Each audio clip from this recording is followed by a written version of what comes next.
David Goss and Bobby Warshot, Orlando City Stadium for Game 2 of Day 1 of the 2018 Adidas MLS Player Combine here in Orlando. These players, an opportunity, 3 games to show off for every coach, GM, and assistant coach in Major League Soccer to prove their point of why their name should be called on Friday at 11 a.m. on MLSsoccer.com at the 2018 MLS SuperDraft. We've already got one game under our belt. Team Predator took a 2-1 victory over Team Nemesis.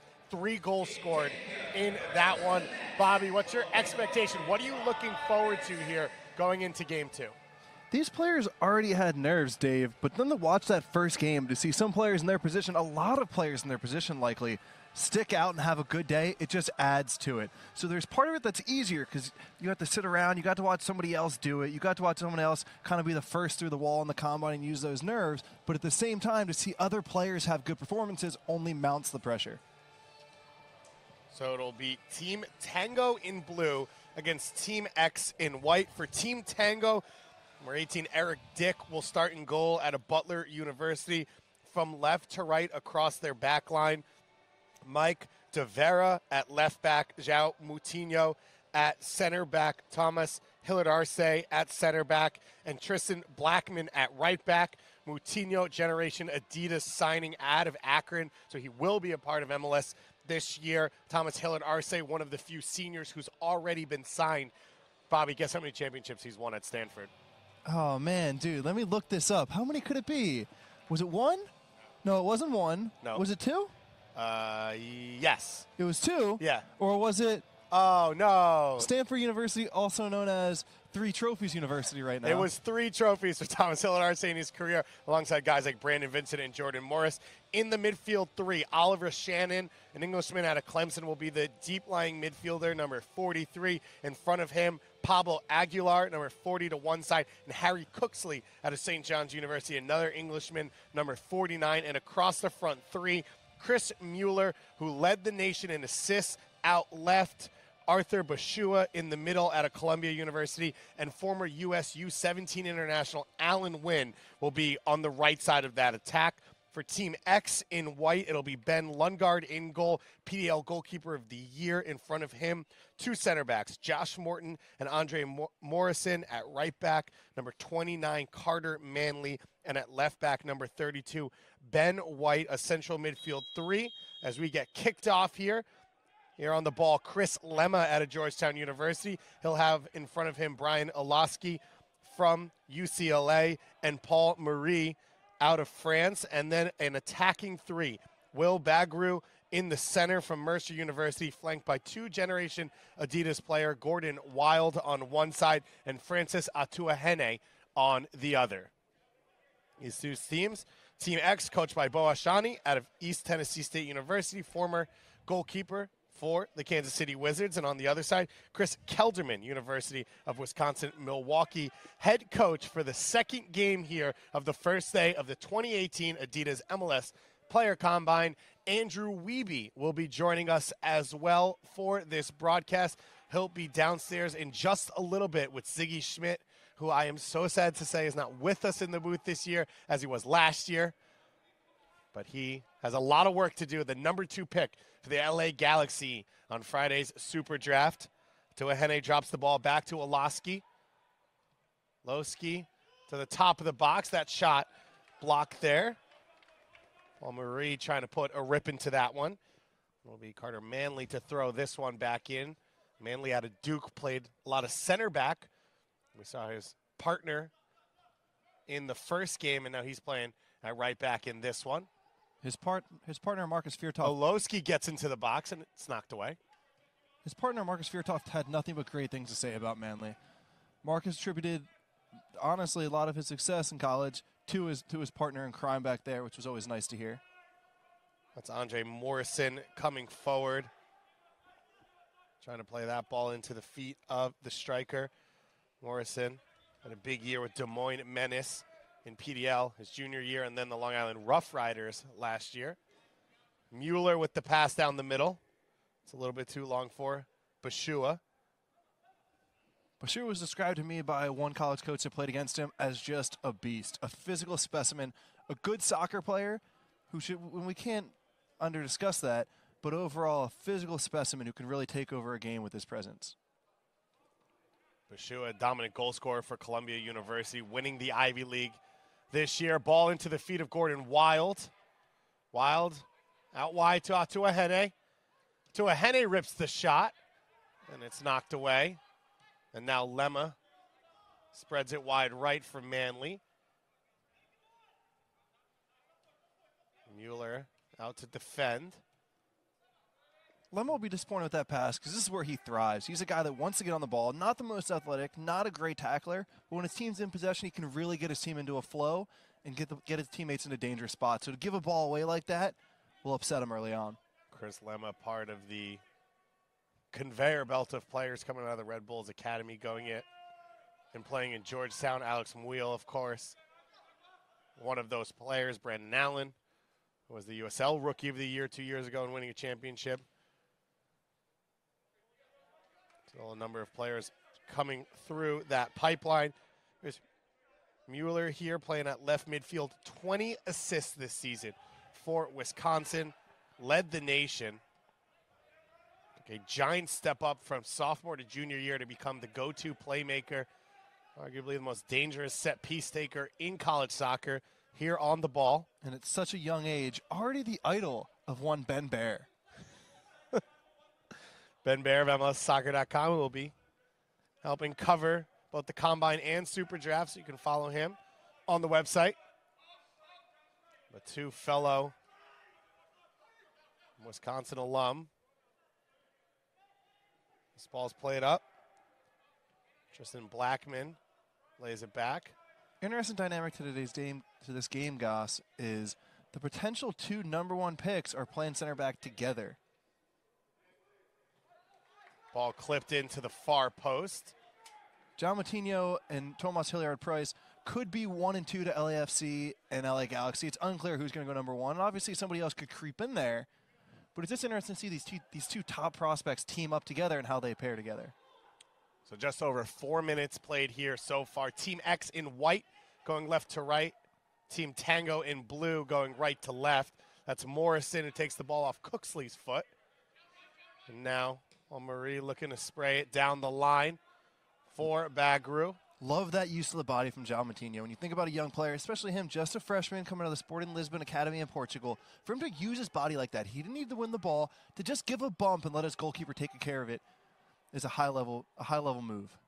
Bobby, a little surprising maybe to see Moutinho start at left center back in this first game. It's where he played his whole college career, but a lot of talk about him playing at left back or maybe holding midfield at the next level. I'm going to go ahead and definitively say left back. I would make the proclamation right now, who knows with these games coming up, that I would guess Moutinho goes #1 to LAFC at left back. Obviously, they've got De Vera, another good prospect at left back who they want to get minutes, so it means Moutinho might play a lot of center back. But just in this league, left backs are so rare. Well, every college coach, every MLS coach out here to watch these guys one last time. Get an opportunity to show off. Of course, Bob Bradley and Sigi Schmid will be the first two to get an opportunity. We mentioned Oliver Shannon last game, Dave, about potentially going to Real Salt Lake. I really want to see how he does here. Can he get, especially in the Combine game when they get a little hectic, can he get his foot on the ball? Mueller coming into the box, tries to get to the end line on Manley. Manley able to shield him off, and it rolls out.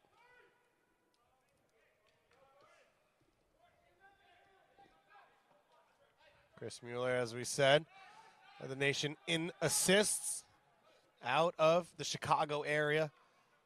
He's played PDL with Des Moines Menace as well as Chicago United. This game's already a little different. Both teams taking a higher defensive posture. Last game we saw both teams sit a little deeper. Maybe tactically, choice by their coaches, maybe tactically a choice by a leader on the field, or just because they've got 3 games and they want to conserve energy. But here today, both these teams are stepping higher. They're putting more pressure on the ball and the defenders, trying to raise the tempo of the game. Just south of 7 minutes played here so far in this first game. Team X in white and Team Tango in blue. Francis Atuahene, one of the 7th-generation Adidas signings, trying to get around Blackman. Well defended by the fullback. Big difference there. Otuene had his guy beat. At the college level, he could go again. As in MLS, he's got to get that next pass moving. Wild with the move to get by one defender. And it's taken away. Pablo Aguilar restarting the attack into the feet of his partner, Cooksley. Spreads it wide for Alan Wynn here, the Tar Heel. Alan Wynn, a USU 17 player, part of the 2013 World Cup qualifying campaign. Wynn now an opening. He cuts it back here for Aguilar. Aguilar looking for some space to shoot. Give and go with Mueller, doesn't come off. Now to Ahene. To Ahene, part of the Right to Dream Academy as well. There's Emma Tuwasi and Edward Apoku, who's on the bench to start this one. We've seen, of course, Abu Dunladi out of that same academy. Generation Adidas signing last year, who had a big season. Josh Yarrow was a top draft pick out of that system as well. Blackman makes the slide tackle.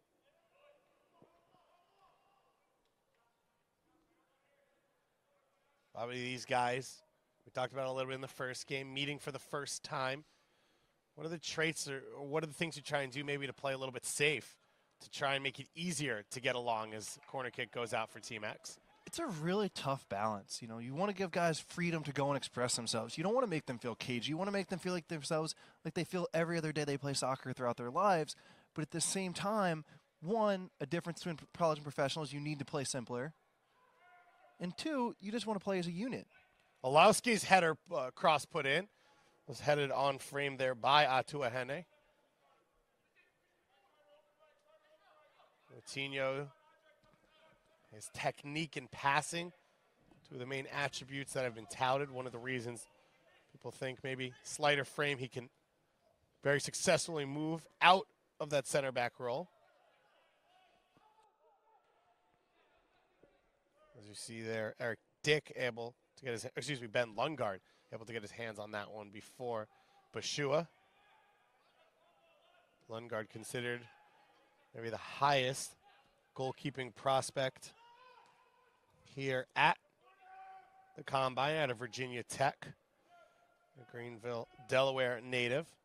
I mentioned was goalkeeper of the year in PDL this year.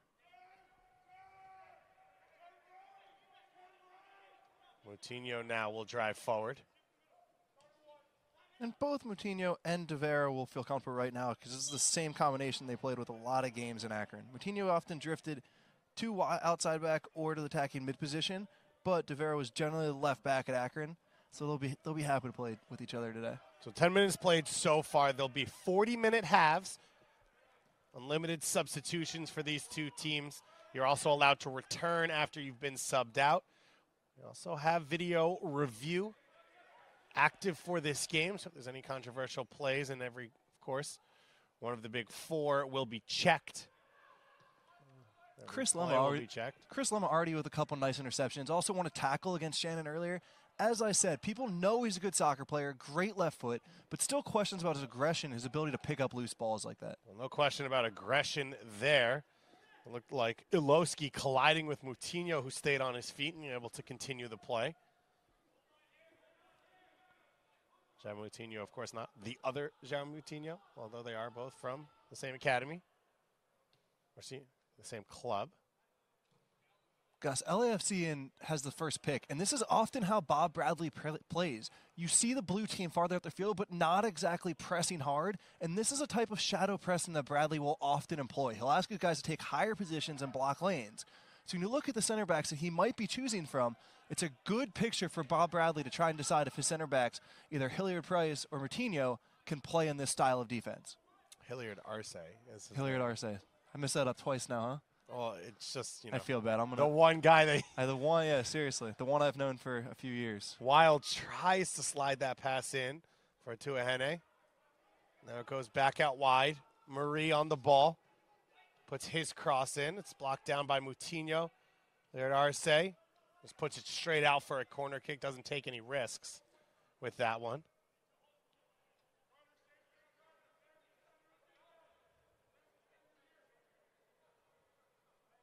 Andrew Wiebe will join us later on in the broadcast. Talking to Sigi Schmid, as well as a number of other GMs and coaches around Major League Soccer. It's a busy time with the transfer window open. A lot going on, a lot of conversations you see around the campus, the hotel, as well as the stadium. Hang on 1 minute as our referee talks to his VAR before we begin off this corner kick. 0-0 still between these two teams. 12.5 minutes played. Big difference there, Goss, in the two approaches of center back.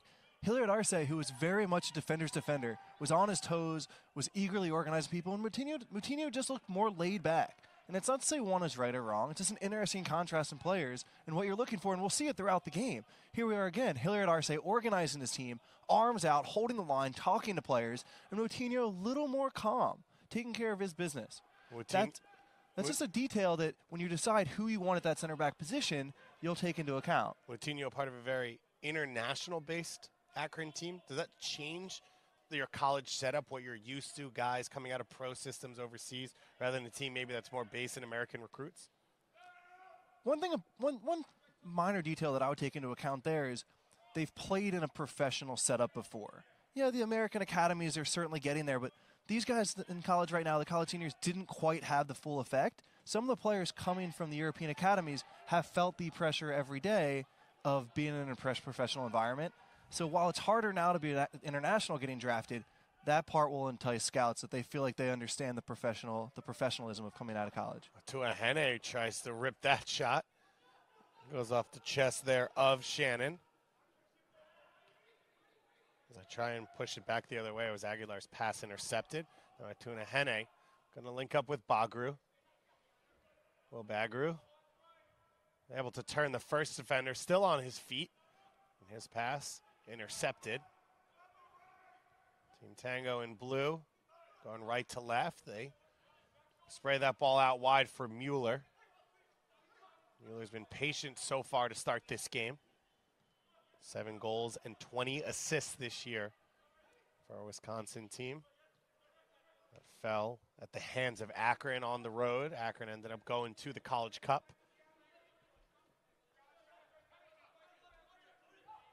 Moutinho now drives forward into the feet of Cooksley. Blackman trying to get into the attack. Finally gets possession. You can see a little bit, Bobby, the lack of familiarity between these players, especially in that movement. I'm interested in watching Harry Cooksley, who, when you look at him, he's a big guy in the middle of the field. He's tall, he's strong, but he's quick to note that only came in the last couple years, that he grew up his whole life slightly undersized and having to use his brain and his feet more than his body. And as he got stronger, it just added another part to his game. Interception here to Tuahene, now using that speed to get out in the open field. The tackle, Hilliard Arce, and it's going to be a free kick on the top of the box, and our first card, I believe, of the game, a yellow card, going to the Stanford Cardinal.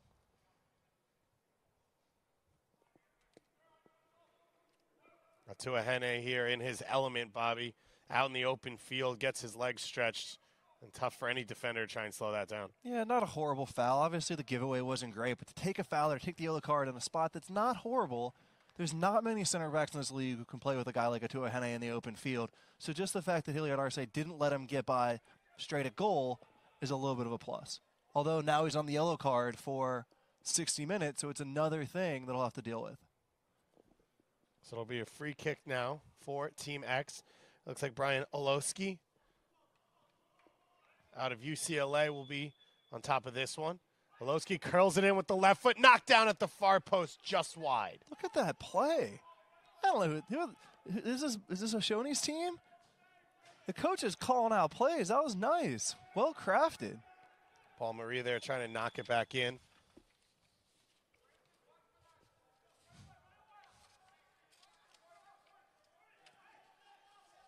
Brian Olowski out of California.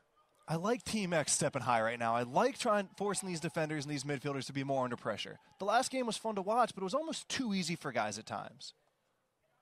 A lot of players look nice on the ball, but partially because the pressure, the intensity wasn't that high. So I appreciate Team X stepping high right now and putting Tango under pressure. Moutinho down the line to De Vera. 2 gorgeous touches. Nice ball and a nice layoff from De Vera. Mueller worked off the ball by Manley. Manley playing out at right back here to start this game. A lot of players will shift positions, whether it's throughout this game or throughout the week, to allow coaches to see them at different spots. This ball over the top just a little bit too far for Bagru, who's offside anyway.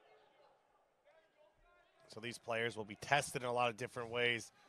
For a lot of them, they won't be playing at the next level in a similar position that they played at in college. Mueller with the first touch, ball over the top for Bashua. Arthur Bashua trying to get on top of that one. It's knocked away at the last second there.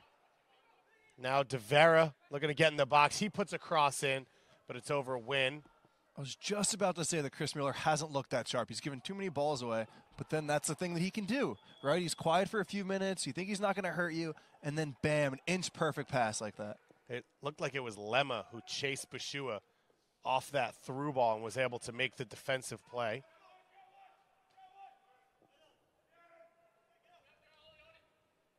Important moment for here. Nice tackle by Shannon. That's something that these young players have to show that they can do. To make it this far, you have to be tidy on the ball. You've got to be a decent player. But it's something like that. Can you clean up the play in the open field like that? Either, as we saw Hilliard Arce do earlier, Shannon do right here, win the ball or take a foul. It won't go into the highlight package, but such an important skill for a defensive midfielder to be able to read that moment and know how important it is to make a play. Halfway through this opening period here in the second game. Just over 19 minutes played. It's coming flying out there, Ben Lundgaard, to make that play. Lundgaard out of Virginia Tech. Hokie helping his team get into the NCAA tournament. Cooksley puts it back out wide to De Vera. The last time Virginia Tech made the Final Four, they were led by? I am going to guess, but I'm pretty sure it was Chicago Fire draft pick. Am I right? Patrick Nyarko? Correct. Who was electric that year. Absolutely. A player who came out in the draft, got drafted a little bit later than expected in that first round, ended up having a big career in Major League Soccer for Chicago and DC United. The draft, of course, ever changing as the league continues to change year after year. Bobby, not draft related. What's the thing you're most excited about in Major League Soccer coming into this season? Right now, it's to see that first Atlanta United home game. Just spent the money. They were already good last year. They already had the supporters, and just spent the money on Barco. As I said last game, I don't have them in my top 3 in the East, but I really want to watch them play. Blackman gets into the box to the feet of Cooksley. His shot deflected, and it'll go out for a goal kick. Lundgaard, fortunate to see that one go wide. You see Tristan Blackman flying up the field. One of the better athletes on the board in this draft, has played right back most of his career, but has the size and vertical maybe to be a flexible player for a team at the next level. I like how you threw vertical in there. Why not? I mean, I would say vertical leap is pretty low on the list of attributes I'd be. Said a guy who came in what place in vertical leap? Very near the bottom. In his I'm combine? quite clearly biased at this. Yeah. But yeah, we got really good reports on Tristan Blackman, a good athlete, but can also play soccer in a good engine. The people we talk to said that whoever ends up with Tristan Blackman will be happy. Oh, Bobby, let me ask you this. Natural height. If a guy can leap and win a set piece, does it matter what his natural height is? I totally agree. Mueller into the feet of Bashua. Back out to Mueller. I suppose I would have been more okay with the phrase good in the air opposed to vert. De Vera with the cross in and the header off the post. Doesn't matter that didn't go in. Scouts will be very impressed with both parts of that. Fantastic crosses by De Vera into a tough spot. And then Bashua Good technique, good movement, used his body well. I hate to use the word unlucky in soccer, but overall he did everything he could there and just came down to a couple inches. Bashua, the diving header, just careening off the crossbar. You could see how hard it came off for Bashua. 12 goals this year as that shot was taken simply by Dick. Bashua, 8 goals the year before. He was second team All-American this year. Originally out of South Africa, grew up on Long Island for attending Columbia University. Bobby, I apologize for not using more cliches before, so I'll make sure to speak in soccer cliches from here on out. You know, I do love a good soccer cliche every now and then. Bashua there. Good, honest effort from him to drop that ball back. Was that better? That was better. That was good. He put in a shift for the wages there. Ball clipped out to the left side for Morton. Josh Morton, one of the late additions to the Combine. For a lot of these players, as we said, college season ends. You're off for a month, too. You've got finals. You go home for the holidays. If you're a player who was just added later on because of injuries to players or other people maybe signing overseas, it's tough now to come back in and be ready to go for this once-in-a-lifetime opportunity. I'll tell you what would we give, David, to be a college kid going back home for the holidays again? I don't know. I think we got a pretty good gig right now, Yeah, Bobby. that's true. Hanging out, watching the Combine, being around these young players as well as all the best minds in Major League Soccer. Atuahene gets by Blackman, has some space to shoot. Save made by Dick, still alive for Team X. While Marie with his strike, and it goes over the top. Mason Toy gets to the same spot and skies one. And what do I say?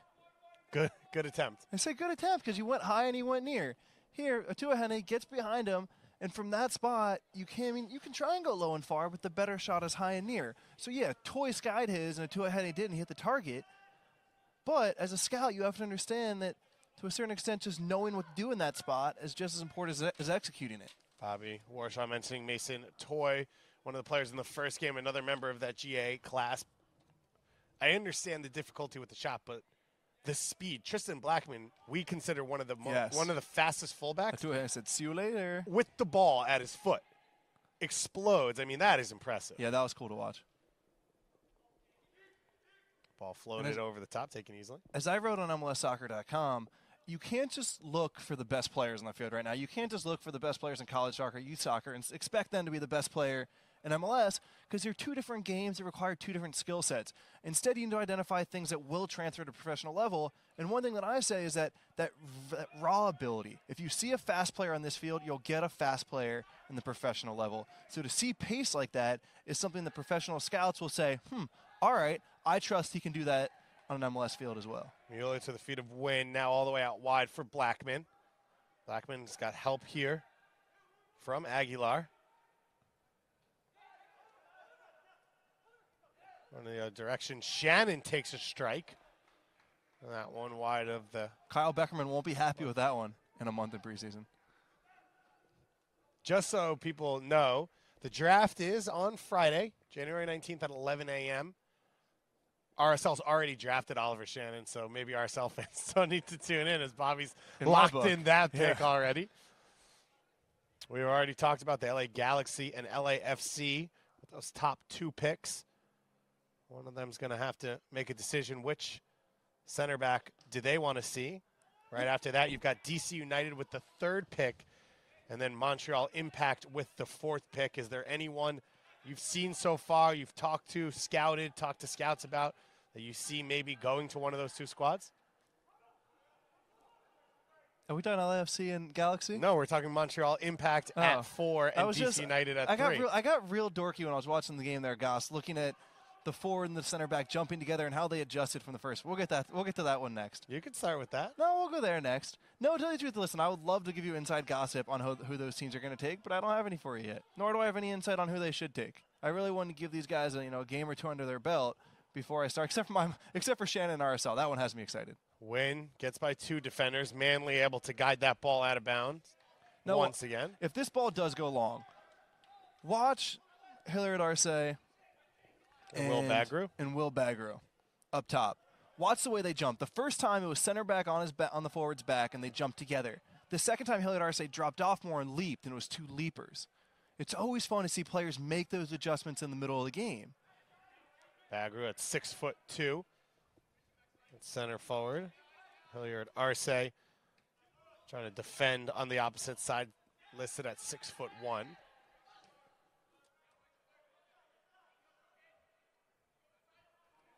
It's interesting, David. The first game, we talked about all those players having a good performance, but quite frankly, and we should have done a better job acknowledging it, it was an easier game to play in. The guys were sitting deeper. They weren't that aggressive. They weren't getting that stuck into tackles, and it made a lot of the center midfielders look good. You know, we identified Santos, Cordero, and Roldan as having good games, but largely they just had more time and space. This game is more high pressure. It's more high tempo, and it's tougher for these guys to play. Atua Hene now cutting in field. Tackle made by Moutinho. Moutinho now will restart the attack himself. He's got a couple numbers in front of him, starting to push Mueller forward. He's got Cooksley inside as well. Goes outside to Mueller. Mueller cuts back, curls it in towards Bashua, and it's cleared away by Morrison. I think you also see in this game a lot of guys playing their natural positions, which we didn't see maybe fully, but you look at this Team Tango squad, and you've got wingers, you've got center forwards, you've got holding midfielders, and everyone seems maybe a little bit more comfortable in their role early on, which maybe leaves less gaps. Love that entry pass from Shannon. Bashua in a good spot as well. A lot of kids, when you ask them, you know, I shouldn't say this, young men, when they come through our interviews, we say, how do you like to play? What kind of passes do you make? And they often talk about entry passes and breaking the line. So keep an eye on that as you watch the games this week.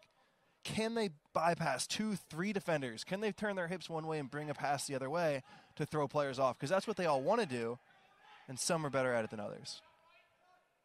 Morrison there, defended by Bashua. The other thing everyone talks about is where they'll be on Friday. A lot of these players are going to find out where they'll be headed for preseason, where they'll be moving their lives to begin their professional careers. That one will be on MLSsoccer.com, just like these games here on Monday and Wednesday as well. That one's cleared by Dick. It'll be hosted by Andrew Wiebe. Bobby Warshaw will be alongside him with Kalen Carr. Matt Doyle, Susanna Collins will be on site as well, 11 a.m. on MLSsoccer.com this Friday, January 19th. Mueller tripped up in the open field. It'll be a free kick now to Team Tango. That play worked out, but Aguilar left Mueller hanging a little bit. It was a good pass. It could have been better. It's a little detail like that that really separates, and I've said this a few times, because I want to hold kids accountable in the right way. You know, we want to talk about them in a way that helps them grow. So I don't want to call it a good or a bad pass. It was a fine pass, but when Aguilar goes back and watches the tape, he'll wish it had a little more weight. It was a little smoother, so that it was in front of Mueller, and he could have taken it on stride. Well, Diego Campos out of Clemson comes on early on here for Gordon Wild in the 30th minute. As Chris Mueller stands over this one of the best free kick takers in the nation. He drives this one to the top of the 6, no one there, and handled simply by Lundgaard. Told us he spends a few minutes after every practice session taking set pieces. He actually said sometimes he adds extra sessions on the day so that he can get a couple more hits in with the mannequins. This is an important time of the game for Bashua, because we often talk about forwards attacking, but nowadays in the modern game, when MLS becomes more tactically developed, it's important that you can lead the press the right way. You'll often see Bashua going down the middle between the center backs and trying to push them one way and make it predictable for the guys behind him. And it's not that simple. It's tough to find the right angle and go at the right speed. Manley into the feet of Campos for his first touch. Marie out. Now Bagru gets into the box, trying to get the left-footed shot away, and Dick makes the save. Fantastic play by Team X. And you see here confident, the passing comfortable movement. It was the pass from deep from Lemma to the feet of Bagru. And Bagru didn't score there, but he had the right idea. You can see in the replay, he picks up his head, he sees the far post, and he keeps his composure. You know, obviously the ball didn't go in the back of the net, but overall it was still a nice composed play and reflects well on Bagru. Mueller with the outside of the foot pass. Now he makes the run. Cooksley looking to link up with him, and the slide tackle made by Morton. Lemma now trying to play out of the back, and it's too far. Be interesting to see how Lemma responds from that, because he's had overall a good first half, both defensively and attacking. But he'll be a little embarrassed by that pass, so he needs to mentally just find a way to move on and get to the next play. 40-minute halves here at the Combine. Here in the 32nd minute, just a little bit left till halftime. These two teams each have 7 substitutes we expect to come on for the second half to give every player an opportunity to show themselves, and unlimited substitutions. Guys can come back in as well. Morrison steps in front of Bashua on that one. It's the second or third time, Dave, that Cooksley has taken the ball and on his first touch moved it out of pressure into an open space and found a teammate. Harry Cooksley coming over from England. Spent some time at the junior college level before transferring to St. John's University. See, I don't like this from Moutinho right here. At the next level, if he doesn't give that ball to whatever center mid he has, the center mid's going to turn around and yell at him right away. Give the ball to the guy. If you get it back, you get it back. But as you get around better players who have just as much pride and ego as you do, because they believe that they're the best, they want the ball right away. Wynn uses Blackman's overlap as a decoy, comes in field. Cooksley back out wide for Blackman, who's still on side. His cross is clipped up into the air. Love that chip back post by. Didn't work out by Blackman. It was the right idea. Bagru battling with Moutinho, and the foul will go against Bagru.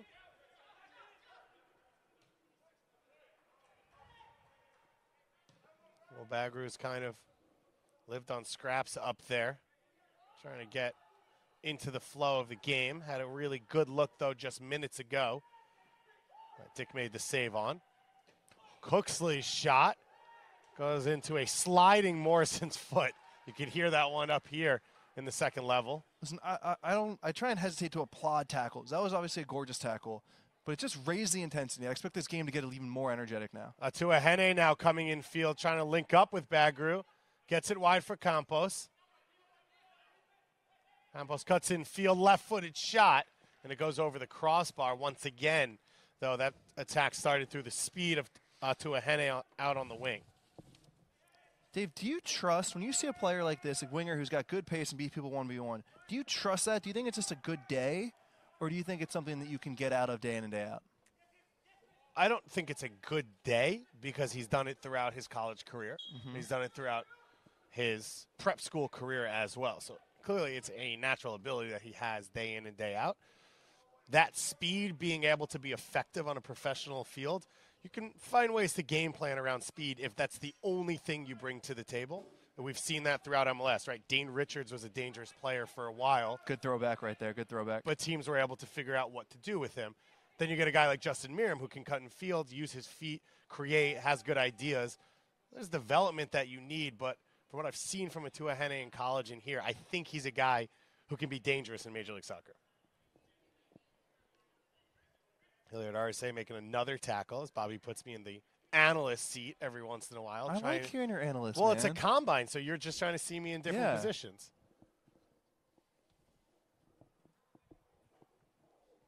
Another corner kick coming now. It'll be Campos to take. Dick goes up, makes that save. Eric Dick out of Butler University.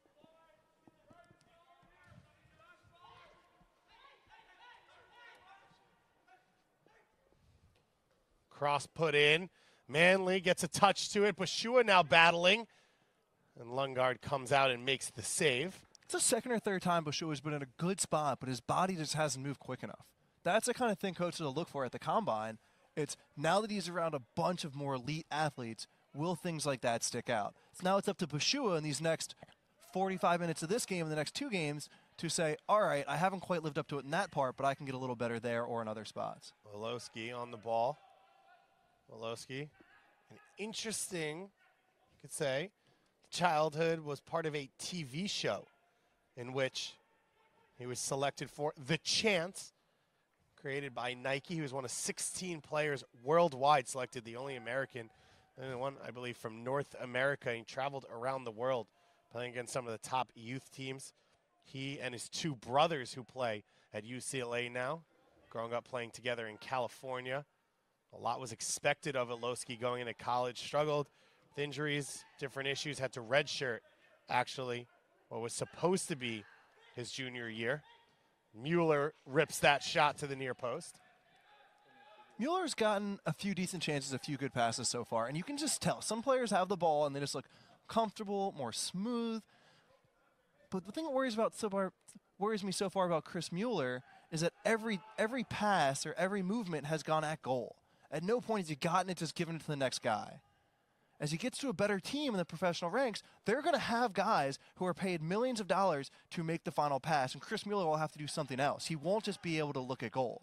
So in these next two games in the second half, I hope to see him diversify his pass selection a little bit. A lot still to prove for Team Tango and Team X, and all of these players trying to make a point to these head coaches, top of which is Sigi Schmid with the number 2 pick on the LA Galaxy. The shot here from Team X straight into the arms of Eric Dick. Sigi Schmid will be with our own Andrew Wiebe at halftime here on the stream, so don't go anywhere. And then we'll follow with the second 40 minutes of this game. Just the first day, 3 game days here. The MLS Player Combine presented by Adidas. We've got 4 more games after this coming your way. For Bob Bradley, Sigi Schmid, Ben Olsen up at the top of this draft board. A whole host of options. Ball played into the feet of Bashua, and Morrison is able to beat him to the ball. Andre Morrison has been very aggressive early on here, Bobby. He's been, as you've said, first to the ball. A lot of plays where it looked like Bashua was in a dangerous place.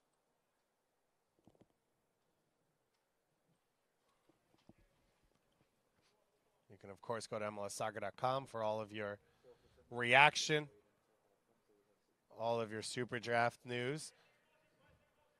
Matt Doyle's mock draft, Bobby Warshaw's articles. See some stuff there from myself as well. And we've got a special treat for you. Rather than waiting till halftime, we'll just have Sigi Schmid come on a little bit early alongside Andrew Wiebe. Sigi Schmid, of course, a big rebuild necessary for the LA Galaxy after falling off their perch that Bruce Arena held them up at for so many years. Out of the playoffs last year, they've already gone out, basically signed a whole new back line. 3 new starters, Ashley Cole brought back. Some new pieces in midfield as well, including former Akron player Perry Kitchen, as Atua Hennes off in the open field, plays it wide for Campos. First touch is clean, the save made by Dick. Still alive in the box for Team X. Atua Hennes' shot is blocked by Moutinho. Maybe the best look of the game there. And Eric Dick has come up with a few big saves. At some point, as a goalie, you're not even trying to do anything special. You're just trying to make yourself as big as possible. That's what he does there. He makes it so that the striker has to hit it into him. Murray with the cross, still alive and headed in. The opening goal of this game here for Team X as they take the lead. Paul Murray with the short corner kick. You mentioned the plays that this team's already run so far in this one. Murray clips that corner kick in, and it looked like Josh Morton, the center back, coming up to make that play. Flicked on at that near post. It'll be the first goal of this one, right at the last seconds of the first half. That'll hurt some of these guys. Some of them have to come off in the set. They're not going to play the second half. So for the last play to be the last impression when they give up a goal, that'll make some of these guys struggle to sleep tonight.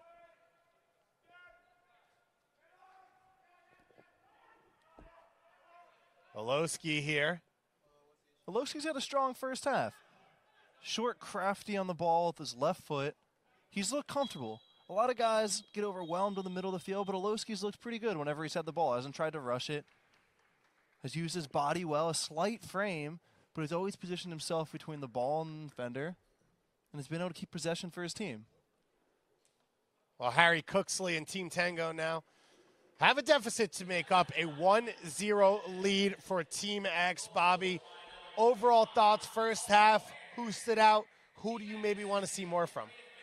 The first person we want to see more from, especially with that goal at the near post, it might not have been his man. But at the end of the day, and we forget this in 2018 in soccer, is that it's a defender's job to keep the ball out of the net. So even though it might not have been his guy that scored, Hilliard Arce needs to take responsibility for his team allowing a header, especially at what's often is his near post. Someone who I thought did well for the blue side was was Harry Cooksley. As I said, his first touches were impressive. He got into good spots in between the lines and put his teammates in some good spots. You look at this Team X, they started out with Atuahene, Bagru, and Gordon Wild up top. Gordon Wild forced to come off early on for a guy who exploded last year in college soccer, was expected to be part of the GA class, went back, struggled this year. It's tough to see Gordon Wild go off early. Yeah, that was upsetting, especially a player with his ingenuity, right? A lot of these games can get normal, right? You're normal in the sense that there's not a ton of flair, which is why it was nice to see Atuahene step up and take players on, and why we got so excited when it did happen in the first game. Edward Opoku, one of the 7th-generation Adidas players here on Team Tango in blue, we expect to see in the second half. And on the flip side, for this Team X squad, a number of players, including Paul Christensen, part of the Portland Timbers Academy, who we expect to see in the second half, as well as these two coaches will have to make their changes. We'll see guys shift. Bobby, you look at the first half of this game plus last game, who's really shined in this one? Who do you see moving up draft boards? Or no one? Yeah, well, I'm trying to give you a different name other than the ones I've said before. And I'm just thinking of moments. They might not have really stood out. You know, De Vera had a couple good moments that went unnoticed. He had quick overlaps across the side, or behind Mueller, that opened up space for Mueller. So Mueller was the one making the final pass, but a lot of it was because of De Vera's energy and his intelligence making the run. And then he had that one gorgeous cross. Last year, do you have anybody? Who do you want to add? Well, last year Sigi Schmid came in and said sometimes a player smells like a defender. De Vera smelled like a fullback. He looked very comfortable. He took space well when he was in the final third, but when he was back, he was smart. 1 touch, 2 touch. Thought he defended pretty well as well. I agree with you that maybe underratedly, I thought Chris Lemma had a good game so far. He did. As well. And I know you said about Mueller, everything was going forward, but what I liked about his game was how comfortable he was first touch, and that he didn't need to take a second touch, and he got the ball out of his feet. And he looked more comfortable getting the ball out of his feet quicker rather than slower. And as the speed gets higher at the next level, that's something maybe you could see translate to allow him to settle in a little bit quicker. Anybody you're looking forward to seeing in the second half? I mean, obviously, you look at Edward Opoku and you want to see him. One of the guy, Brandon Bai, who had a really good college career, but no one's sure exactly what position he'll play at the next level. The guy who's going to make those decisions, Sigi Schmid, is downstairs with our own Andrew Wiebe. Let's go to him right now. Thanks, guys. Andrew Wiebe here with Sigi Schmid, now the boss of the LA Galaxy. Last year he was upstairs with us. Now he's scouting to make a pick. You have the number 2 selection right now, Sigi. We know that trades get made. Give me kind of your big picture view of this draft, this pool, need, talent. How do you see this number 2 pick going down? Yeah, well, overall so far, I thought the games have been better than they were last year on the first day, and the talent pool seems to be deeper. It's been a long time since I've got the draft this high. I think back in 2009 with Seattle. So I don't know what this rarefied air feels like, being able to look at guys. Oh, that guy looks like a good one. But a lot of times it's a little bit need-based. A lot of times you're looking at most talented player. It's a possibility we could trade down. There's all things that are there. We got to do what's best for our club and what's the best decision for us. And even though there's 1 pick ahead of us, maybe it depends who's on the board. Everything in play, of course, in these situations. Perry Kitchen, a return to MLS and a deal struck with DC United, a lot of allocation money moving in their direction. To me, that says that you rate him very highly and he's your guy. But I look at the midfield, it's crowded. Give me your thoughts on Perry, where he lines up for you potentially, what role he'll play, and how do you fit all those guys in at this point? Well, no, it is a crowded midfield, and that's good. They're going to compete with each other. But Perry, for me, is more of a 6, a holding defensive midfielder. And one of the big things that Perry brings to our team is his ability to organize and communicate. And I think if you put Scotch tape over Perry's mouth, he couldn't play. So he likes to talk. He likes to talk, but that's one of the things I wanted. I felt for our team, we were a pretty quiet team last year, and that was a big need that we had. And positionally, Jermaine Jones gave us that at the end of the year, and he can provide that same sort of security for us. We've seen a lot of trades go down internally in MLS, big names. That's not something we necessarily saw before in this volume, and a lot of it has to do with the assets in play. Just more to send the other direction. There's value for teams. You've been linked to Ola Kamara in the media as far as trade market. Forward, maybe a spot that you might want to reinforce. When you look around, is there interest in Ola, or are there more moves to come for you guys? Well, there's still some more moves to come for us for sure because we haven't filled that forward position. He's a talented player who scored a lot of goals in this league, so I don't think we're the only team in the league that's looking at him as an option. So we got to weigh our options again. It's a situation of, what do we have to give up to get that asset? And teams have been able to make trades where it's been, you acquire something for pure money, and sometimes there have been players that have gone both ways, but more times than not, it's been money. And for us, we probably don't have as much money because we ended up spending a little bit on the kitchen and on Bingham than we wanted to, and not wanted to, but it's for sure that's money we don't have to spend next year. And so for us, it's we just got to, again, look at the right fit. Can't give you any answers. Building the team, it's a difficult one. Sigi Schmid, back up to you guys.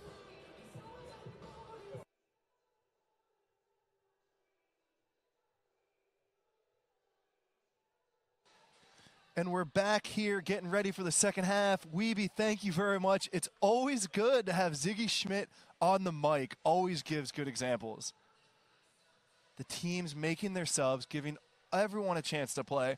Personally, I'm looking forward to watching, and I can't believe I'm looking forward to watching the guy whose name I'm having so much trouble pronouncing, but we're just going to say Paul from Pitt. Guys, if you have any thoughts or questions, please get at us on Twitter. David Goss is at Empire Goss. I am B Warshaw 14. Whether there's soccer or combine or draft related, hit us with your thoughts and questions, please.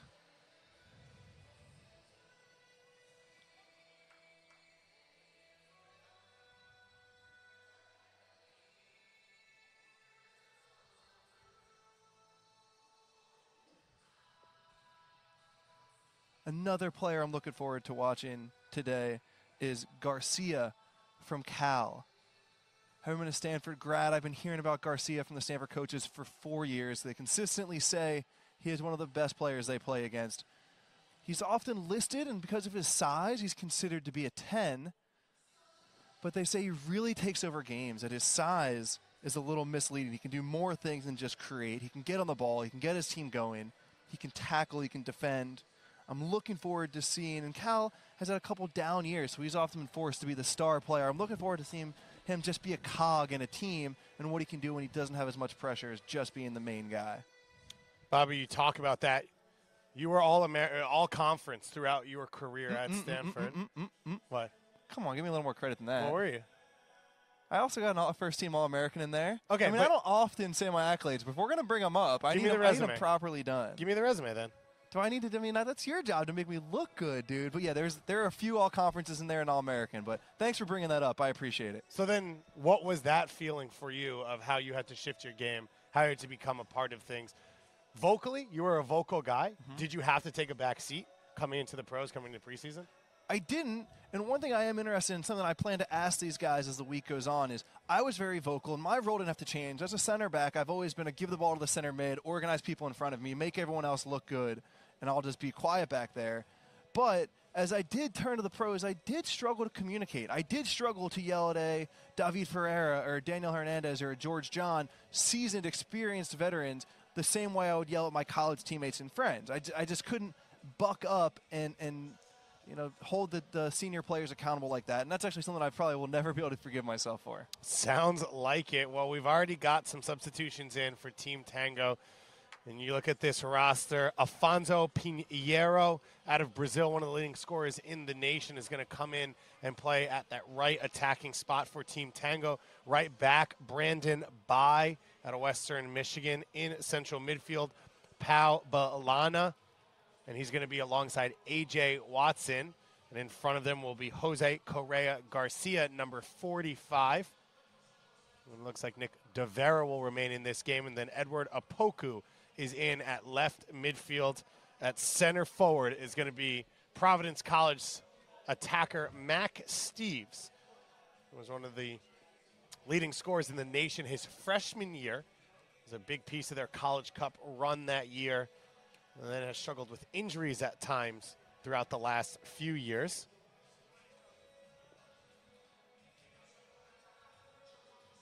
Another player I'm interested in seeing, Dave, is Pau Balana out of Akron. Very composed on the ball, brave, likes to pass ball between the lines, takes the ball in tough spots. But one thing that happened in his college career, and one of the big blemishes, is that when he did play in the Final Four against Stanford a couple of times, he was overwhelmed by the pressure. Stanford, a high-pressuring, intense team, is always trying to find a way to take the other team's most influential player out of the game by pressure and just by always being numbers around the ball. And Bologna struggled with it. So now that he's in this game with other top players who will try and do similar, I'm interested to see how he adjusts. Bobby, how many days have we been at the Combine? 3. And how many days have you worn Stanford gear? Well, yeah, dude. I'm going to ride the wave while it's hot, man. Stanford's own Bobby Warsaw alongside myself, David Goss. As you know, Andrew Wiebe with us. I was talking to Sigi Schmid downstairs, and we are here for the last half of the day here, the second game of the first day of the 2018 Adidas MLS Player Combine. Team Tango in blue going left to right. Team X in white going right to left. That's Max Steves there at center forward for Team Tango on the ball. Dave, one thing I wish we could do from this Combine is start a Twitter account where if we just saw every time 2 coaches talk, we could tweet out a picture and make up a trade that goes with it. Like right now, we see 2 very important MLS coaches deep in conversation. Something could be going down right now, man. My assumption is Ben Olsen's telling Greg Berhalter, yeah, what I do now is I actually put the garlic in butter before I put the vegetables in the frying pan. It gets so much more flavor, but still healthy enough. All right, but when Justin Meram ends up in D.C., you heard it here first, folks. And then Bobby Warsaw showing his age right here, just firing off trade rumors left and right. Justin Meram, part of your Combine team? That's right. My Combine team, my roommate was C.J. Sapong. Another good MLS player. Yep. We had Brian Meredith in goal, who's in the league still. So I think the question for a lot of people will be, what happened with you? But Brandon By with the cross played in at the near post, fired. You went at there, Steves. Huh? Yeah. You went there. It's only our first day on the job, guys, and you're going to go there? Brandon By getting down the sideline here, played in midfield most of his career, out wide, a little second forward, a little as attacking mid. Playing it right back here to open up this second half.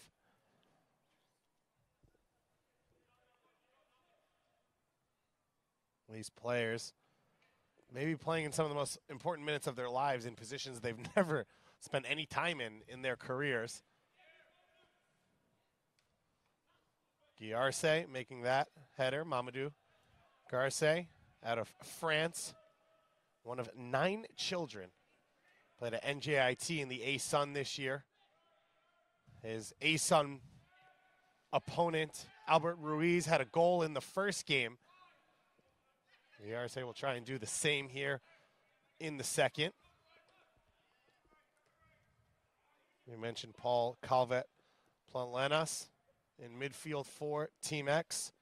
Diego Campos came off the bench to close out the first half for Gordon while he stays in. This is George Campbell out of Maryland at left back, throwing it in to Jason Wright, the Jamaican center forward. On the far right side for this team, it's still Carter Manley at right back. Morrison at center back. Opoku's offside. Offside, but it doesn't matter because it was a perfectly weighted pass. A small detail there, but just the perfect measure, the perfect distance on that through ball. Edward Opoku, the last addition to the Generation Adidas class. A Right to Dream Academy player. Grew up playing with Tumasi and Atuahene. All 3 of them in the academy at the same time. Just about an hour outside of Accra. All 3 of them talk about the opportunity that academy gave them to change their lives. All 3 of them now guaranteed professional contracts. They will be a part of Major League Soccer next year. Morrison, a rough start to the second half, but as I said a few times, it's not actually the mistakes that will define you in this kind of competition. It's how you respond. He'll make hundreds of plays throughout the week, and 2 won't move him down the draft board. But if he lets him compound, it will. Moutinho flying forward, out wide to De Vera. De Vera clips this cross in, headed away, lands to Pinheiro, who takes the shot and curls it in with the left foot. Alfonso Pinheiro, one of the best goal scorers in the country. Doesn't take long here in his first minutes on the field in the Combine to get it going. Beautifully taken left-footed shot. Smart, intelligent take. Picked up his head, saw the far post was open, got a little lucky with the deflection, but it was still going that way to begin with. The big thing to notice there is George Campbell converted forward, moved to outside back, and usually right back. It's hard to learn these details. There's small nuances to playing outside back, like how do you defend on the back post when he's come in and you're flat-footed. Campbell didn't quite get it done right there.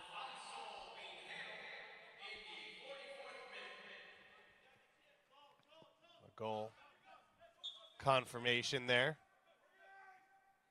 George Campbell, a criminal justice major at Maryland, looking to potentially become part of the FBI later on in life. You know, and Pinheiro acknowledged that coming from Albany, he's got an extra little weight to show coming from a smaller school. Some of these guys coming from the big Pac-12, ACC, Big Ten have been watched a little more by professional scouts most likely, and Pinheiro acknowledged that. He said, I really have to prove something at the Combine this week to make up for the going to a smaller school. It's always an interesting dynamic, especially in soccer, which is a little less scouted. You've got international players who aren't part of traditional American sports recruiting, Canadian sports recruiting, where the size of the school may not have anything to do with their talent at all. And we've seen a lot of guys from smaller schools, a lot of guys from Division II as well, Division III, who have made a difference at the Major League Soccer level. Opoku now charging forward. Give me a Division III player because I got one of my favorites. Do you have a player you can remember from Division III school? Wando's D2. Wando's D2. Teshu Akindele is D2. Okay. Teshu Akindele out of? Colorado School of Mines. Yep. A D3 player. Current in MLS? So it doesn't have to be current. The The one are I'm you thinking of is Kari Stevenson. Oh, that's a good one. Out of? Come I have on, no Mr. idea. Northeast. I have no idea. Williams College. I don't even know Williams College. They're a D3 power. I mean, no, not a power like Mechanicsburg's Messiah College, but I have zero idea what we're talking about at this point, Bobby. If they didn't play for Nassau Community College, I don't know. Ball floated over the top.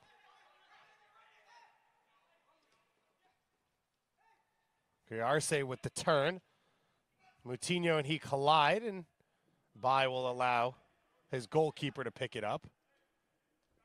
Another D3 legend, Oliver Miller-Farrell at Oberlin College. it's true. Big-time player as well. Arce was a really interesting striker to talk to because he acknowledged he's a big, strong guy, but he hopes he doesn't fall directly into the mold when coaches see him of what you do with a big, strong forward. He said a lot of people see his body and they just try and fit him into this mold of target forward or hold-up player. But he really wanted to show coaches this week that he can play with his feet, that he's intelligent, that he can combine, that he can run behind, that he sees himself as a complete forward and not just a guy that uses his body.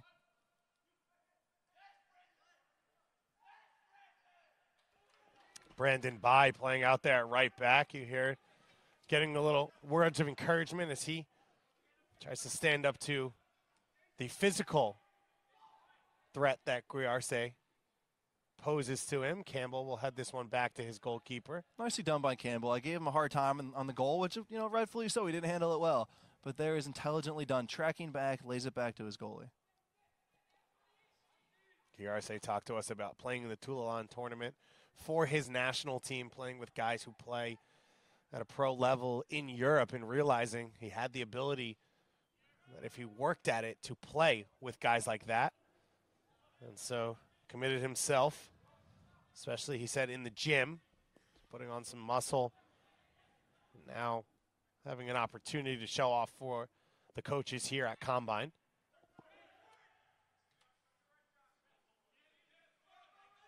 Pinheiro, our goal scorer. Down the right wing for Steves.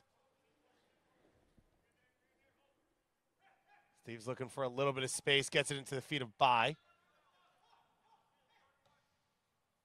Switch to the field here for De Vera, who's coming forward. De Vera now, one-on-one out wide with Wright. Wright cutting in field, loses possession. Now Opoku Jose Correa Garcia out of Cal here on the ball. Back for Bolana. Pinheiro and Steves with a confusion. Clemson to Clemson. Franzi Perot here. Coastal Carolina player. Oh, is that Perot? I thought it was right now. Nope. Not Clemson to Clemson then. Jason Wright here now putting pressure on number 34. In white for Team X going right to left. Team Tango in blue going left to right. Tied 1-1 here in the 49th minute.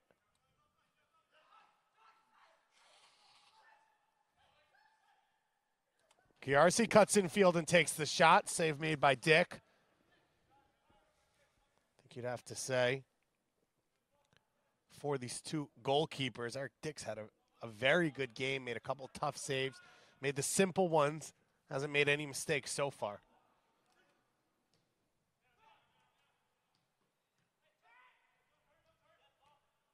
Bobby, when you look at Major League Soccer, if you were a player in college, what positions do you see where there's an opportunity for a player in this situation, a player who's not a big international player, or maybe a big academy player to come in? Where are there opportunities? Where do you see maybe a lack of depth?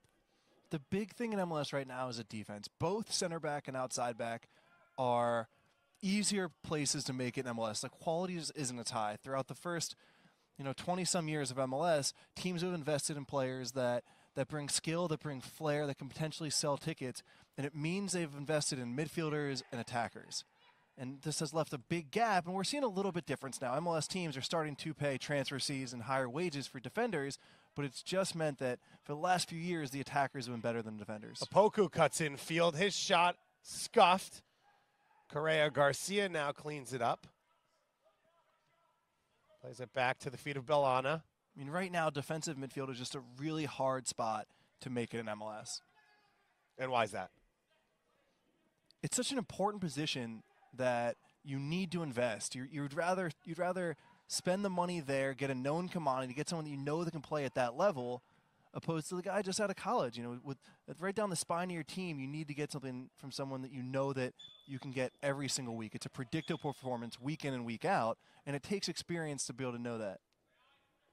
So a free kick will go in favor of Team X. Looked like Calvet Planellas able to draw that one. Now Team X going forward. Bai knocks it away before Garcia can get there. Pinheiro trying to work out of his own half. And that ball goes out. Bobby, you look at a guy like Perry Kitchen coming back into the league out of Akron, Generation Adidas. Was a starter, made it to the national team through coming out of college. Is there an opportunity for guys like that at that position right now in MLS? The thing about Perry Kitchen is he went to a DC United team that just had no depth at that point. They were there at a high draft pick because they had done poorly the year before, and they were willing to, there was a spot for him to have, but they were also willing to take a year or two. They were in rebuild mode. They gave a lot of minutes those couple years to Chris Korb, to Perry Kitchen, to Taylor Kemp, guys that if they had gone to winning teams probably weren't ready to contribute and would have found it tough to get minutes. So yes, Perry Kitchen's had a good career, but there's also something to be acknowledged that he went to the right place at the right time. You look around now, the academies in MLS so huge, and youth development and the players that are coming into the league that are American and Canadian. It's been a big part of some squads. Some squads have one or two homegrowns on their books, but a number of homegrowns have been signed this year, but a lot of them out of college. So now teams have the ability to bring players in to training camp in the offseason out of college, but they don't have to scout them. They know them a little bit closer, and they don't spend a draft pick on them.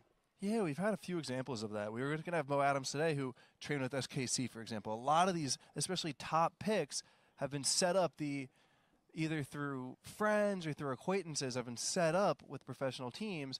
And especially, it's a little bit less important now that MLS teams invest more money in college scouting. But for the last however many years, it was a really important component of who you pick in a draft, was who you were able to see in the summer. Bobby, did you play with anyone? I did. I went to a few teams. Any memorable experiences? Well, I went to the Columbus Crew the year they won the championship when Sigi was coach. Sigi owed my college coach a favor. And it was Scalotto and Brad Evans and Brian Carroll and Robbie Rogers. It was a fantastic team. You know, one day in training, I had a great day, and my team was beating Frankie Haydock's team 2-0 in a small-sided game. And in comes Frankie Haydock behind me to make a statement, a hard tackle. And I'll never forget, Stefani Miglioranzi, MLS veteran, now a player agent, stuck up for me. You know, there was no need, there wasn't a big deal about it. But, you know, it's just what you do as a professional. You stick up for your teammates, and I always have appreciated Stefano Miglioranzi sticking up for the 18-year-old kid who is scared as anything at the U.S. national team player. Have you talked to Frankie Haydock about this ever? I never have, and I never will. Frankie Haydock will never hear this story as well, so he'll never know that this happened. Yeah. Team Tango in blue, working it around from left to right. 1-1 game here. Our first game between Team Predator and Team Nemesis, ending 2-1 in favor of the red side. Team Predator, Ricky Lopez Espin, a goal on the losing side. On the winning side for Team Predator, Albert Ruiz and Jordan Jones with the 2 goals. Here in this one, early on, we had a goal from Josh Morton, to close the first half. In the second half here, Alfonso Piero, who's on the ball right now. He and Morton both meet at the same point, and it goes out off Pinheiro. Dave, is there a position that you trust drafting more than others? I mean, regardless of who the best player is, do you trust drafting a forward out of college to professional ranks or a center back? I mean, what are you looking to get from a college draft pick? I think when you look at college players, you look at young players in general, you want to put them in positions where their mistakes will hurt you the least. And so I see outside midfield and forward as those spots, because if they make mistakes, you might lose goals that you score, but you're not going to give up opportunities. So I think center back's one that it's tough, although players have had success to draft. I think fullback's one where you see a lot of guys, they can convert because you've got a line to your back. You have to see less. You have to react to less. You're going to have a center back next to you who has MLS experience that can talk to you. So I think fullback's one, especially then when you look at this class of players. You talk about holding midfielders, can you convert to fullback? Wingers, can you convert to fullback? Even attacking midfielders. A lot of players can go into that position. Oh, I disagree so much with that thought, actually. I'm the exact opposite. When I think of a draft pick, what does the college game teach you? What do you get out of those 2, 3, 4 years? And to me, it's leadership. It's you grow up a little bit. You develop discipline. All traits that are important to the center back position. The problem with being a winger is that you get the ball in such tough spots, and for whatever college soccer is, it doesn't necessarily teach you comfort on the ball. It doesn't necessarily teach you some of the traits that are important for a winger, like some of the other ways to develop. So if I'm a coach, I'm looking directly at center back to find my draft picks, because for me, those are the traits that you're likely to get out of a college player. But you look at a lot of these players, and especially taller fullbacks, end up being guys that play center back. For example, Aaron Long at New York Red Bulls, better than maybe a center back does from college, because they're put at center back because they're slow. Okay, but then you're if you're drafting slow for at the college, center back position. Yeah, okay. I'm okay with. Shot comes here, deflected, but put out wide. I'm okay with that. As long as you know that they're going to play center back. I mean, it's okay to put an outside back towards center back, because maybe he's a little better with his feet. It'll be Campos now to take. It was his shot that was deflected here from the top of the box. A chance for Team X to get a goal up on the board. The same minute we saw a goal in the first game. Campos with the right-footed take at the near post, headed down by Opoku trying to play out of the back. Dangerous situation here. Ball clipped over the top and taken. And Bobby, let me ask you real quick before we bring in our expert reporter, the Adam Schefter of Major League Soccer, Sam Stejsko, which is the only way he'll allow me to introduce him. How does USL change your perception of shifting players' positions and drafting guys who you want to play maybe a different role than what their experience is? I often think that players are Sorry, miscast. Bobby. I don't mean to cut you off because I just asked you a question. No, it's okay. I saw the handsel you were giving me there, and I was like, it turns out we have an actual expert on the line. It sounds like Andrew Wiebe's downstairs with Colorado Rapids GM Padraig Smith. Andrew, down to you. Padraig Smith, GM of Colorado Rapids. Let's just get it started. A new vision in Colorado. You want to be attacking. You have the 3-5-2. You've committed to it. You've sent open letters to your fans. Yeah. Share the folks. What's the vision here? The vision's to win. Ultimately that's the goal. We want to be a perennial playoff team. We want to bring a cup back to Colorado. And I think for us, the easiest way of doing that, or the best way of doing it, was to be transparent. To be open with our fans, to say this is who we want to be, this is how we want to do it. I think it was really important for us to articulate that vision, but then to go and get a coach who not only shared that vision but had a clear pathway to getting there. And I think in Coach Hudson we've done that. He's been great since he's come in the start of December, really enjoyed working with him. And I think it's shown maybe a little bit clearer in our acquisition strategy that, we really do have a game plan here, and we know who we want to bring in, the types of players, and how we're going to play next year to bring that success back to the club. So it's easier said than done, obviously. You got into the transfer market, you got to make moves. You've been linked with Ola Kamara. The forward position as you build out those depth charts is one that it seems to be on the forefront of your mind. Is Ola a guy you're interested in? What's happening on the kind of the back channels right now for the Rapids? Yeah, I think clearly we don't want to lose sight of who we were as a club and the good things that we did and that kind of defensive stability that we had. It's always going to be the foundation, but we've said all along we need to be better on the attacking side. So, we're going to be linked to attacking players because that's what we're actively trying to do in the market. It is the hardest thing to do in sports, score goals. So we want to bring in somebody, a couple players possibly, who can really make us better on that end. Tommy Smith is a guy that you've been linked to in the Denver Post. They're putting his name out there. New Zealand International.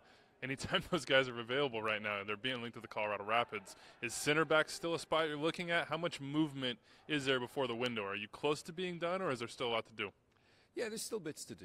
I think we've been quite active from very early on, and I think last week, we brought in Jack Price from Wolves, we brought in Edgar Castillo. We've got Declan Wynn, McBean and Colby in already, and Johan Bloomberg, who I think is going to surprise quite a few people. But we're not done. We definitely want to bring in at least one striker and at least one centre back and possibly two in both positions. I think it's important for us to create a lot of competition there and, right the way through the squad. So it's something we're excited about, and I think it shows the ambition of the club. $2.8 million in discretionary TAM. You've got $1.2 to spend over this year and next, and that $1.2 can be pulled forward. All of a sudden, there's a lot of assets in play. There's a lot of money to be spent. In your time as a decision maker in this league, how has it changed in terms of your ability to do your job and your ability to invest in your team? Well, I think first of all, you need to have a plan. You need to know what you're doing, because it's very easy to get a lot of money and just go out and start spending that money. I think you need to know really where you're investing, why you're investing, and the type of players you want to bring to the club. So we've been, very fortunate. Our ownership have backed us all the way on this. We've articulated to them what the plan is and how we want to go and use these additional resources.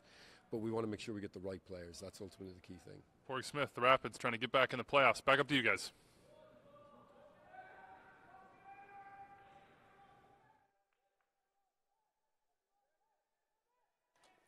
Thanks so much, Andrew Wiebe. Now I'm joined by an even better guest. No offense, Padraig Smith, but Sam Staish. Slow down a little bit on the Staish here in the booth with me. Oh my God, I'm honored to be here with the Jim Nance of MLS, David Goss. And that's all for Sam Staish. He's finished now. Thanks so much for joining us, Sam, and we'll see you never. I was about to say how versatile you are, but I kind of take that one back now. Yeah, that's fair. Player Combine, a big time, not just to watch these young players and talk about SuperDraft, but basically everything. You've got trades, you've got the transfer window open. You're out here talking to GMs, talking to coaches. What have you heard so far today? So a couple of things I reported today. You can check them out on MLSsoccer.com for a few more details. Number one, most interesting on the list. Actually, we'll go in order of a sentence. Of least interesting? So least interesting first. It's still interesting, in my opinion. But talked to Fernando Clavijo earlier today, FC Dallas technical director, and he told me they obviously have the number one allocation spot right now, and he told me that they looked into acquiring Omar Gonzalez, U.S. national team defender, Dallas native, Pachuca center back at the moment. They looked into that, but backed off basically after they learned that Pachuca want to re-sign him, and they can do this. They can do that for a lot more money than Dallas would be able to.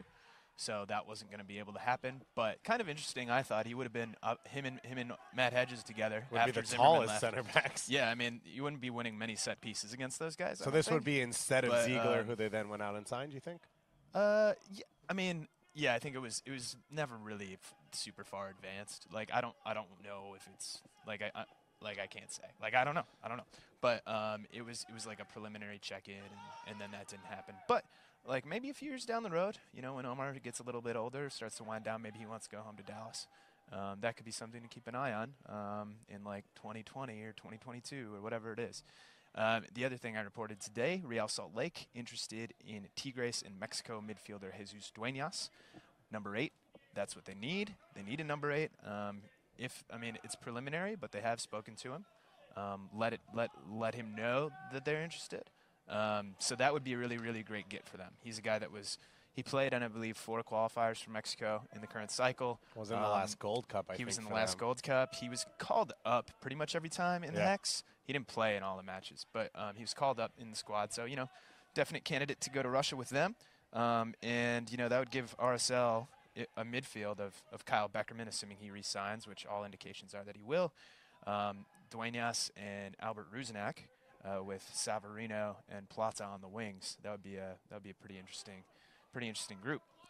People talk about big market, small market. RSL's been aggressive over the last few years of maybe not huge names, but getting guys that can improve their team consistently. Yeah. And I think there's certain tiers, and I've talked about this before in other places, but there's certain tiers in MLS.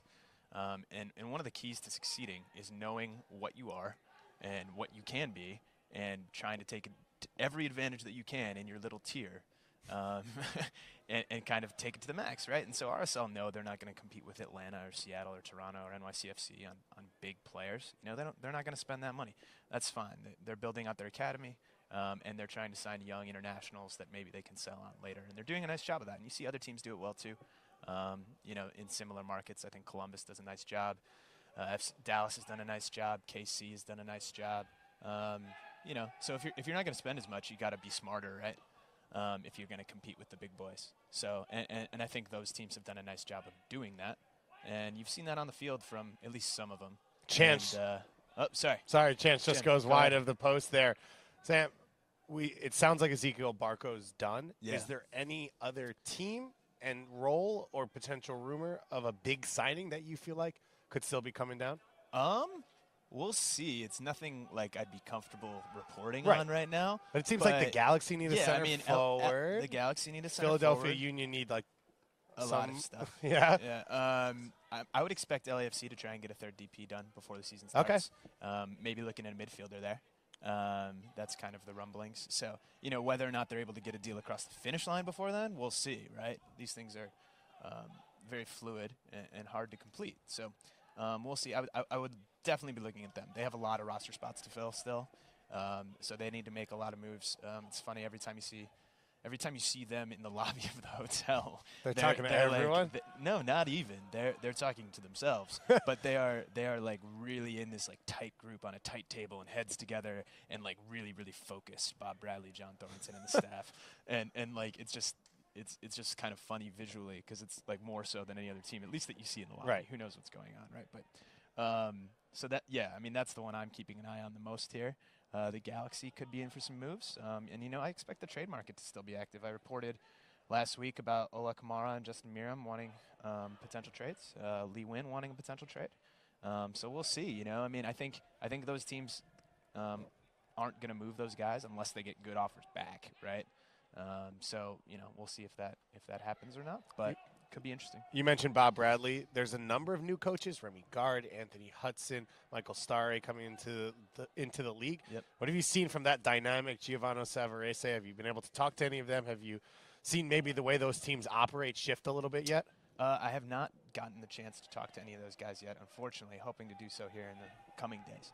But I did talk to a couple people with Portland.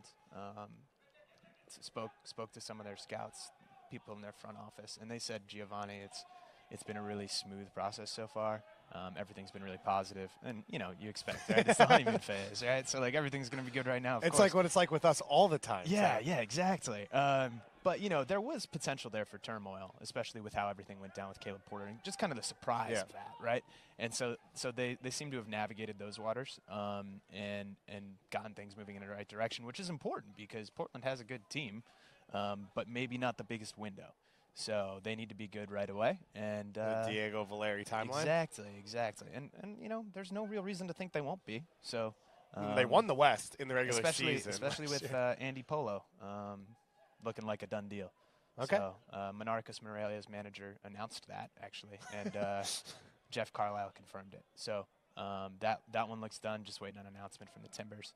So that'll be an interesting thing. Put him on the wing and let him run with Blanco and Valeri and Adi and, score a bunch of goals, right? So that'll be a fun team to watch next year. Sam, is there anything I forgot to ask you? Probably, but I'm forgetting it too. So, I think we're good to go. I think Let's just get Warshot back one in last this, huh? piece before we go. Sam Stachel, very well dressed. We'd like to say thank you to his wife. Yeah, shout out to Ngozi. She dresses me and is much cooler than I am. So, and she's not watching this right now. And we appreciate Sam for being on. And let's go back to our normal expert, Mr. Bobby Warshaw. As that shot comes in from Perot, curls that one right onto the hands of Dick. Eric Dick, a strong game so far in this one.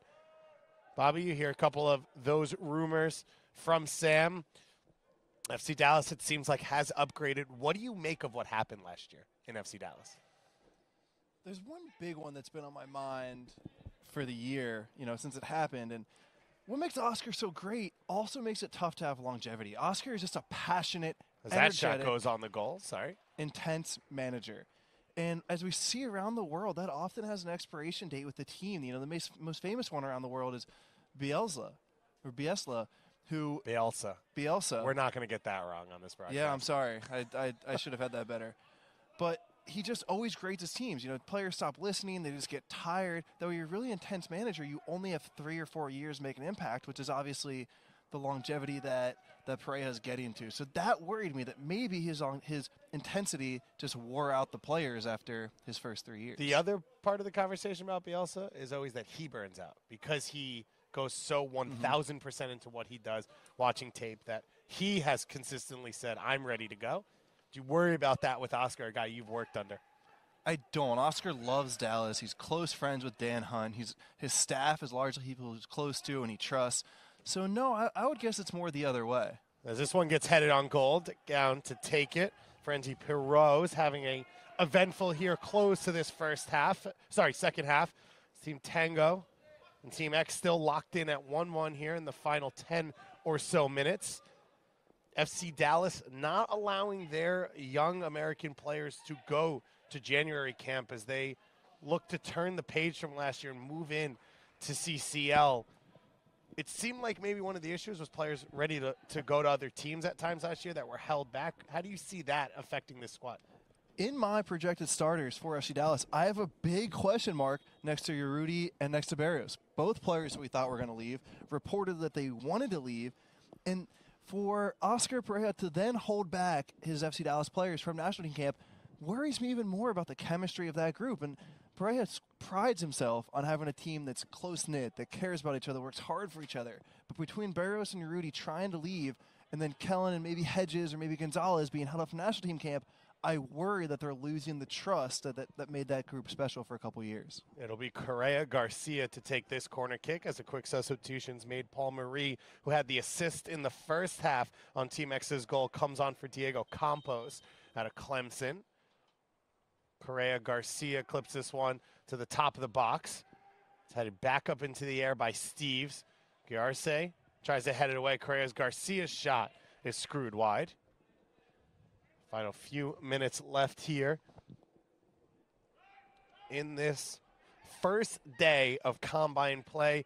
Bobby, take us into these players' experience now. They're done with their first day of play. They go back to the hotel. What does the next 24 hours look like? What are they talking about? Are they watching tape? Are they talking to coaches? How does it work? Well, the first thing they'll do is they'll go back and they'll check the website. They'll check MLSsoccer.com. They'll see if Ives Garlicep has reported anything. And then they'll shower. Then they'll check those websites again. They'll see if Jeff Carlisle's tweeted about their performance. They'll deny it, but it's something they'll do 10 times today. They'll know exactly who's been up, who's been down.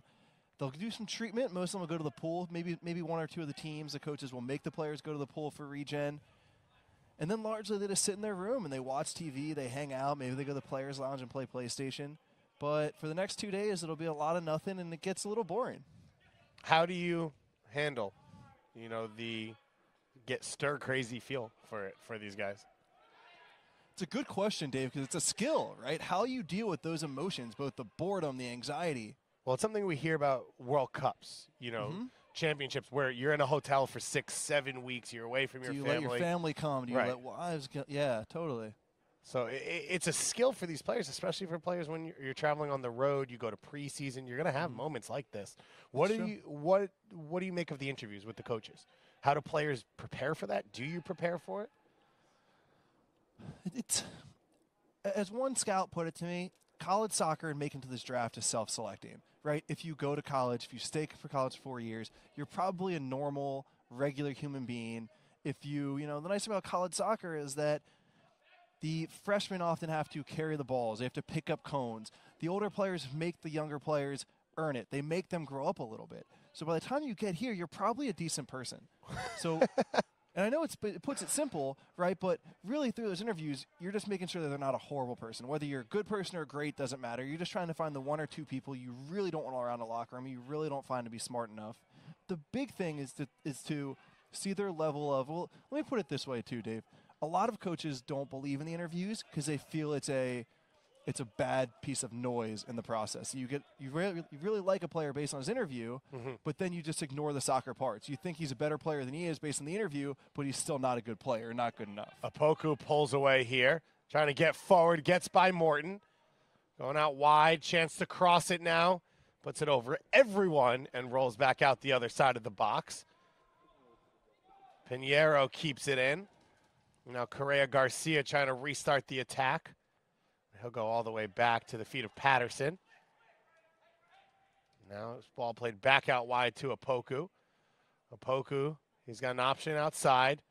Gorgeous overlap by there. He didn't get the ball, but good energy and good intelligence to either get the ball or to create space for Opoku. Brandon Baye playing at right back, fighting to be a name called on Friday, January 19th at 11 a.m. here on MLSsoccer.com at the 2018 MLS SuperDraft. We know Edward Opoku's name will be called. We've got 6 other Generation Adidas players, 4 other seniors who have already been signed, but 23 teams. We've got 2 rounds for you. It's going to be a lot of fun, a lot of soccer talk. You'll have Matt Doyle, Bobby Warshaw, Kalen Carr, and Andrew Wiebe, not just talking about the draft, but needs for teams still, off-season moves, trades that have been made, big signings that have been made, and, of course, LAFC, their chance to step up to the podium for the first time. I remember being there when Orlando City picked Kyle Larin, the emotion from Phil Rollins, finally seeing the team come to fruition. We saw it last year, of course, with Atlanta and Minnesota. LAFC will have the chance to do it for the first time. John Thorrington and Bob Bradley sitting at the table. John Thorrington, always dapper. John Thorrington. Yeah, absolutely. That's something we say every time we see him in the lobby. Very Manhattan always Beach. Looks great. Very Manhattan. But he's also got a little bit of New York swag in him, too. He's got the Manhattan Beach hair, but the New York suit.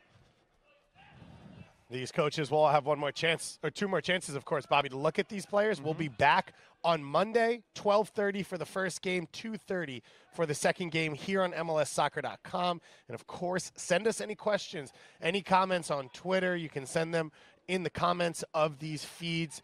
Let us know. What are you wondering? Who are you watching? Are there any guys that you've gone to college with or been out there and watched their college games that you're curious about how they'll project to that next level? Bobby Warshaw, of course, a wealth of knowledge on all things, not just soccer. So if you have any questions about organizational management, maybe you have some employees who are struggling. Ballet. You want to ballet. I quietly really like ballet. Is that true? Yeah. Because, well, now, unfortunately, I didn't have this at the top of my head. We did have a player here. I'm trying to think of whose parents are a professional ballerina. And it is Lucas Stauffer. Mm-hmm. There you go. Lucas See how Stauffer I teach you up there for having a a fun big fact? day. Well, I wish I'd had it ready more. I wish I'd known the ballerina. Yeah, I didn't show you comment the was gonna be code. made. We didn't do the hand No. signals to warn you. No. I thought you were bunting, but it turned out that it was a hit and run. Baseball reference, guys. Orlando City Stadium will be the site all week. Don't forget, Bobby Warshaw will sit down with a number of players from draft to break down their game a little bit more, get them in. What are you calling it? What's your lines then? I just saw that in the I don't have a corner. good name yet. I don't have a good name, but quite admittedly, we are going to do a John Gruden-esque. Before the NFL draft, John Gruden has the quarterbacks in. He walks them through the X's and O's, asks them how they see the game. We will be doing the same. We will be tweeting footage. We'll be getting on the whiteboard, and we'll be walking through how some of these draft picks see the game. Guarci cutting there to the end line, setting up Perot, who's had a couple looks. Hasn't been able to put any in. Bobby, last few moments of this game, who has stood out for you, Team Tango or Team X? I've liked Bologna for Team Tango. He's gotten on the ball. He's been pretty much everything we expect him to be. Confident, brave, clean in possession, but it's also been nice to see him get into good spots defensively. You've seen him be at the top of the box to cut off a couple crosses. He's had himself a good first half. And you mentioned how Pro has missed a couple chances, but he's also gotten the chances, which is equally as important. Good near-post runs. He's gotten to good spots. He's shown he's hungry. Chance at the far post, blasted over the top. Paul Marie has an assist already today, looking to add a goal to that one. And that might be the last chance for either of these two teams.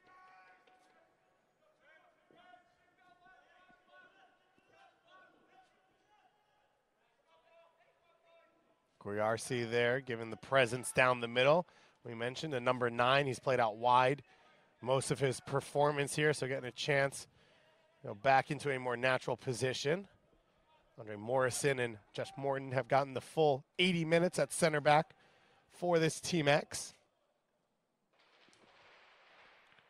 Here late in the game, Orlando City Stadium will be the site on Monday and Wednesday as well. One player forgot with the good performance was Atua Hene in the first half.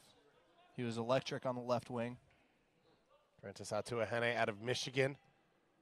Said he wanted to go to Michigan, not to a school with a traditional soccer history, to make something new happen. As Opoku now cuts back, tries to lay it in for Correa Garcia. Still alive. It was Lundgaard there who tried to make that save. And he's lucky that it landed at the feet of Morton.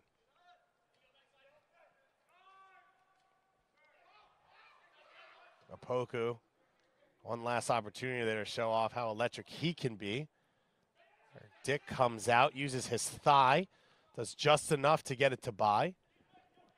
I think Brandon Bai is a guy that you have to be impressed with from this one. Never played that position before coming in here for this game. 1-1 here in the second game. Team X versus Team Tango. Day 1 in the books. Mr. Bobby Warshaw, final thoughts from you?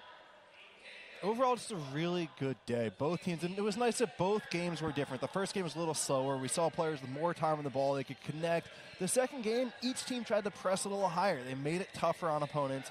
Overall, though, it was nice to see all these players try and keep the ball on the ground, try and play, and what I'm looking for the next couple days is for the intensity to rise. They're more comfortable. They feel better. They've gotten the first one in the books. So I hope that the intensity rises. So while the soccer was good today, I'd like to see a little more fight. I'd like to see a little more competitiveness, even though the games don't matter, that these guys are really trying to win.